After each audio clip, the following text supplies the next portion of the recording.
अस्सलामुअलैकुम। Smart money concept की आज की हमारी 9th क्लास है ऑर्डर फ्लो की। और इससे पहले हमने ऑर्डर ब्लॉक जो है वो स्टडी किया था। आज हम ऑर्डर फ्लो है वो स्टडी करते हैं। ऑर्डर ब्लॉक और ऑर्डर फ्लो सेम ही होते हैं, लेकिन ऑर्डर ब्लॉक के अंदर हम सिर्फ एक सिंगल कैंडल मार्क करते हैं या सिंगल कैंडल की मार्किंग की जाती है। और ऑर्डर फ्लो के अंदर हम एक पूरा जो है pull back, valid pull back, वो हम मार्किंग करते हैं, जिसके अंदर हम अपनी ट्रेड जो है वो फाइंड आउट करते हैं। बाद औक़ात बहुत दफ़ा ऐसे होता है ऑर्डर फ्लो के अंदर, ऑर्डर ब्लॉक के अंदर या ऑर्डर फ्लो के अंदर मेन चीज़ ये होती है कि ऑर्डर ब्लॉक के अंदर अगर मार्केट टैप नहीं होती और मार्केट पहले ही बाय या सेल की तरफ मूव कर जाती है तो वो वहाँ पे फेयर वैल्यू गैप भी नहीं होता है, या ऑर्डर ब्लॉक के अंदर भी टैप नहीं होती तो वहाँ पे वो मार्केट क्यों मूव करती है। तो वो मूव इसलिए करती है कि वहाँ पे ऑर्डर फ्लो जो है वो पड़ा होता है, जिसकी वजह से मार्केट मूव कर जाती है। तो इंट्रोडक्शन हम स्टडी करते हैं। Order flow trading is a relatively new types of trading method which has become quite popular with forex traders over the last few years. Order flow trading is a profitable form of trading. It previous professional and retailer trader with information based benefits. Also, it offers step by step analysis of order flow in the form of charts that can be interpreted in a simple way. Order flow जो होता है वो एक new method है और forex के अंदर कुछ सालों से ये है ऐड हुआ है, और उसमें मार्केट में हम लोग जो है वो ट्रेडिंग करते हैं। ऑर्डर फ्लो जो है प्रॉफिटेबल ट्रेडिंग का जो है वो मेथड है, स्ट्रेटजी नहीं कभी भी हम कहेंगे इस चीज़, कभी भी किसी चीज़ को एसएमसी में। और ये previous professional and retailer trader जो होते हैं उनकी इंफॉर्मेशन बेस्ड के ऊपर बेनिफिट इनको देता है और मार्केट को हमें समझने में काफ़ी हद तक जो है वो मदद करता है कि अगर मार्केट ऑर्डर ब्लॉक पे नहीं गई, फेयर वैल्यू गैप में नहीं गई, तो मार्केट किस तरह से मूव कर गई है। ठीक है, तो आगे भी ये चीज़ें काफ़ी ज़्यादा लिखी हुई हैं।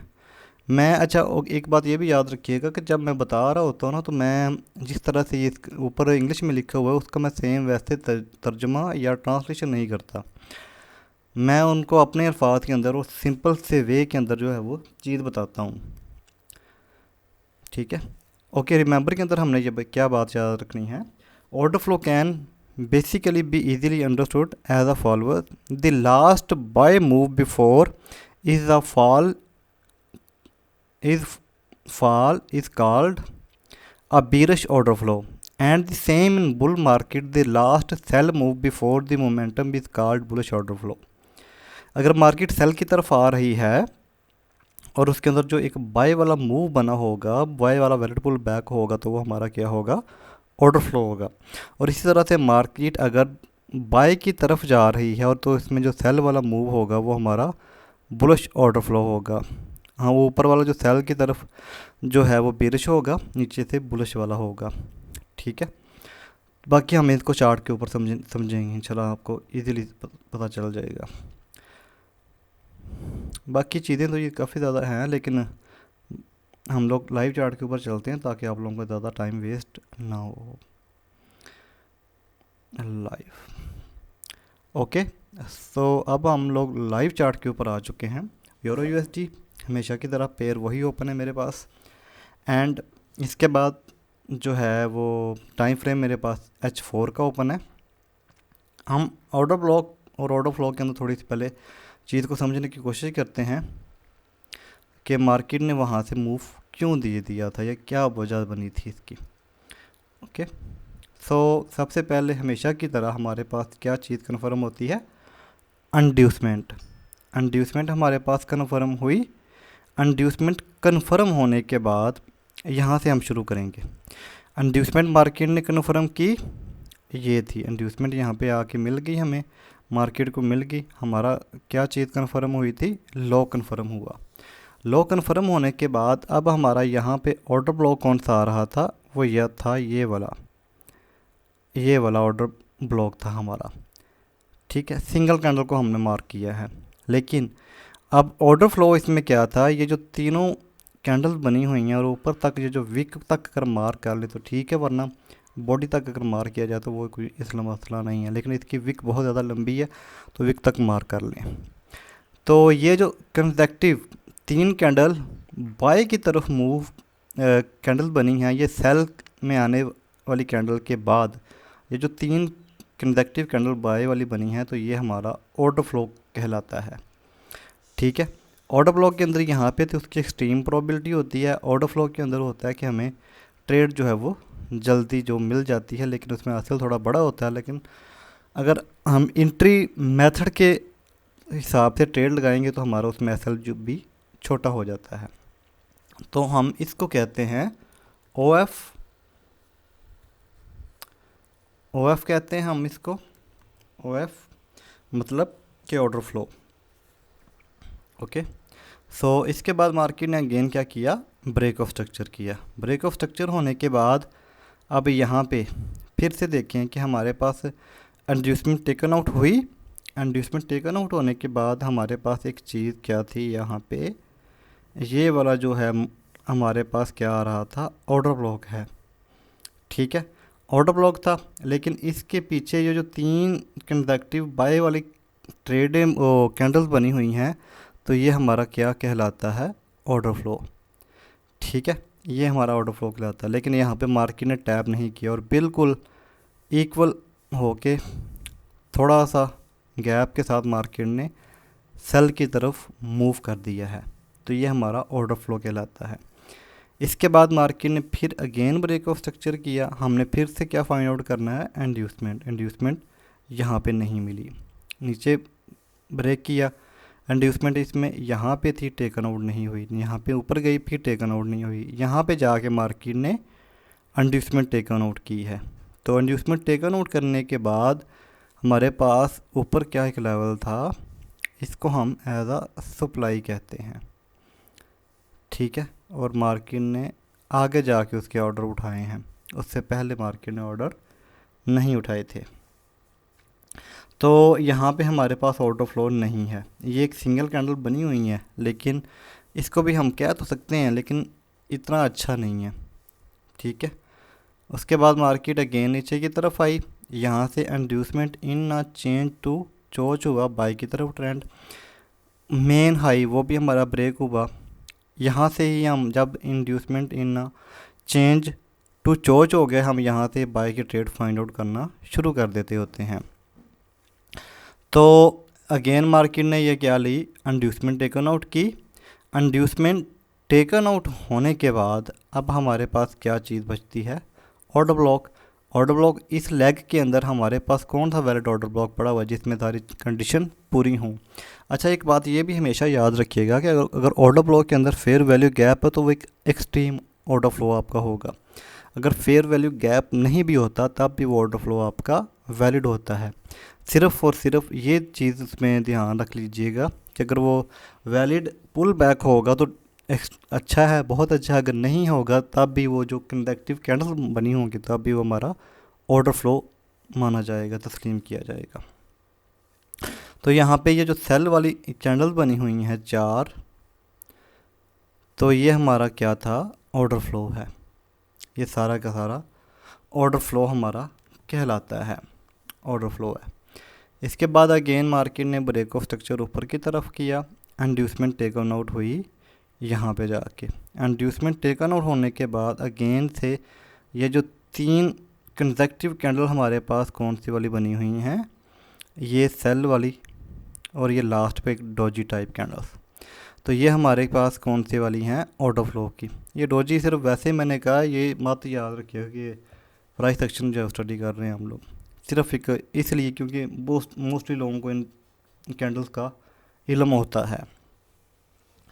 तो ये हमारे पास एक क्या था, ऑर्डर फ्लो है। ऑर्डर ब्लॉक हमारे पास यहाँ पे था और ऑर्डर ब्लॉक में मार्केट देखें हल्की सी सिर्फ टैप हुई और बाय बैक चली गई है। लेकिन इंड्यूसमेंट के बाद मार्केट ने यहाँ पे इंड्यूसमेंट टेकन आउट की और उसके बाद अगेन आई। तो यहाँ पे हम लिक्विडिटी स्वीप के ऊपर भी ट्रेड अपनी कर सकते हैं, इंशाल्लाह वो लिक्विडिटी में अंदर पढ़ाया जाएगा। ऊपर गई market again, valid pull back हमारे पास यहाँ पे नहीं था, एक ये भी नहीं है।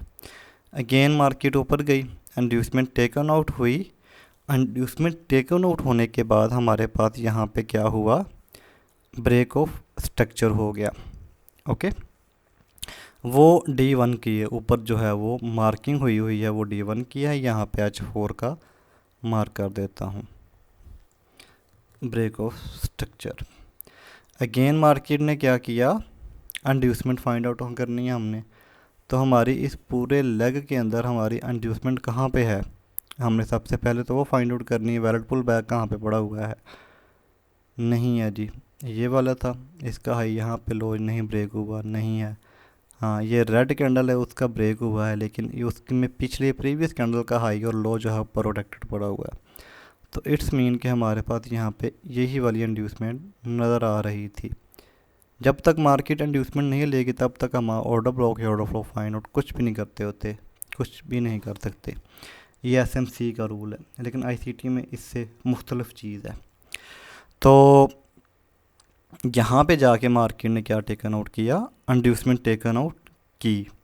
इंड्यूसमेंट टेकन आउट करने के बाद हमारे पास ये जो 3 कंसेक्टिव कैंडल बनी हुई हैं सेल वाली, तो ये हमारे पास क्या था, ऑर्डर फ्लो था एक, लेकिन मार्केट ने उसको ब्रेक किया। वो एक अलग चीज़ है, अलग रीज़न है, इंशाल्लाह वो भी मल्टी टाइम फ्रेम एनालिसिस में हम लोग स्टडी करेंगे।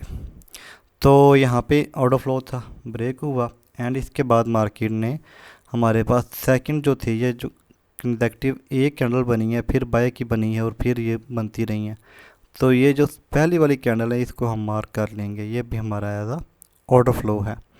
इसके बाद अगर आप देखेंगे तो ये जो एक बाय वाली कैंडल को छोड़ के उसके बाद कितनी कैंडल बनी हैं, 4 कैंडल बनी हैं, तो ये भी हमारा एक ऑर्डर फ्लो माना जाता है।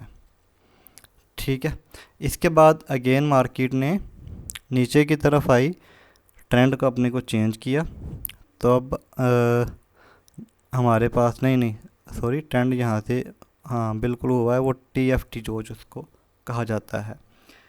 तो यहाँ से अगेन मार्केट बाय की तरफ मूव किया, बाय की तरफ मूव करने के बाद अब अगेन मार्केट ने हम लोगों ने क्या फाइंड आउट करना, ब्रेक ऑफ स्ट्रक्चर हुआ, इंड्यूसमेंट टेकन आउट यहाँ पे जाके हुई है। इंड्यूसमेंट टेकन आउट होने के बाद अब ये कंसेक्टिव कैंडल बनी हुई हैं, सेल वाली है, ये पूरा ऑर्डर फ्लो हम इसको मार्क कर सकते हैं पूरे के पूरे को। ठीक है, इसके बाद अगेन निचले जो हमने ऑर्डर फ्लो मार्क करना है, तो ये जो 2 कंसेक्टिव सेल वाली कैंडल्स बनी हुई हैं, तो ये हमारा एज ऑर्डर फ्लो का काम करता है। और उसके बाद ये भी एक बन रही हुई है, लेकिन ये बहुत ज़्यादा बड़ा बन जाता है, तो इंशाल्लाह इसके बारे में भी स्टडी करवाया जाएगा कि अगर कोई बहुत ज़्यादा बड़ा हो ऑर्डर फ्लो तो उसमें हम क्या करें। लेकिन फ़िलहाल अभी आप लोगों को इतना इल्म होना चाहिए कि ऑर्डर ब्लॉक और ऑर्डर फ्लो के अंदर डिफरेंट क्या है और हम इसको ट्रेड कैसे करते हैं। ओके, अगेन मार्केट ने सेल की तरफ यहाँ पे आके ट्रेंड चेंज किया, इंड्यूसमेंट टेकन आउट हुई यहाँ पे। इंड्यूसमेंट टेकन आउट होने के बाद अब ये जो कंसेक्टिव कैंडल ये वाली बनी है, ये भी हमारा ऑर्डर फ्लो पूरा था, लेकिन एक कैंडल ये सेल की बनी, साथ ही दूसरी कैंडल सेल की बन गई, तो हमारा ऑर्डर फ्लो यहाँ से शिफ्ट होके यहाँ पे चला जाएगा। तो ये हमारा एक ऑर्डर फ्लो था। ठीक है, अगेन मार्केट ने अभी तक ब्रेक ऑफ स्ट्रक्चर किया फिर से, तो ब्रेक ऑफ स्ट्रक्चर होने के बाद फिर हमने क्या फाइंड आउट करना है, इंड्यूसमेंट टेकन आउट कहाँ पे हुई, यहाँ पे। अच्छा, जब ये सेल में आ रहा है तो तब हमने बाय वाली जो चीज़ें होती हैं या बाय वाली कैंडल्स होती हैं वो हमने मार्क करनी है। अगर मार्केट बाय की तरफ जा रही तो हमने सेल वाली जो पुल होता है, पुल बैक, उसको हमने मार्क अपना करना होता है। इंड्यूसमेंट टेकन आउट हुई यहाँ पे जाके, तो इंड्यूसमेंट टेकन आउट होने के बाद अब यहाँ पे बाय वाली कैंडल हम कहाँ पे देखेंगे या पुल बैक कहाँ पे देखेंगे, फर्स्ट ये है।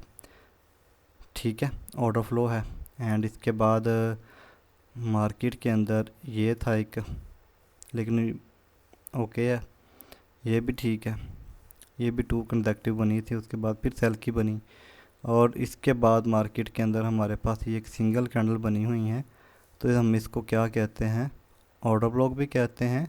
और अगर ये सिंगल यहाँ पे सिर्फ एक ही बन रही है तो हमारा ऑर्डर फ्लो भी कहलाएगा। और इसके साथ अगर आप ऊपर देखेंगे यहाँ पे और भी हमारे पास एक पुल बैक पड़ा हुआ था, ये 2 कैंडल्स को छोड़ने के बाद 1 कैंडल एंड सेकंड कैंडल ये बाय वाली बनी है। अगर उसको मार्क करें और ये वाली भी उसी के अंदर आ रही है, इसका लो लिया और उसका हाई लिया तो ये भी इसी के अंदर आ रही है, तो ये भी हमारा एज आ ऑर्डर फ्लो कहलाता है। तो ये थी ऑर्डर फ्लो की क्लास, और मुझे उम्मीद है आप लोगों को समझ आई होगी। अगर कुछ चीज़ समझ ना आई हो तो वो आप लोग व्हाट्सएप पे ग्रुप्स के अंदर आप लोग हमसे स्टडी पूछ सकते हैं, कोई इशू नहीं है। इंशाल्लाह हम लोग कोशिश करेंगे एज़ सून एज़ पॉसिबल आप लोगों को रिस्पॉन्स किया जाए। तो बाकी इंशाल्लाह फिर हम लोग मिलते हैं नेक्स्ट वीडियो में, तब तक के लिए फिर इजाज़त दीजिए। अल्लाह हाफ़िज़।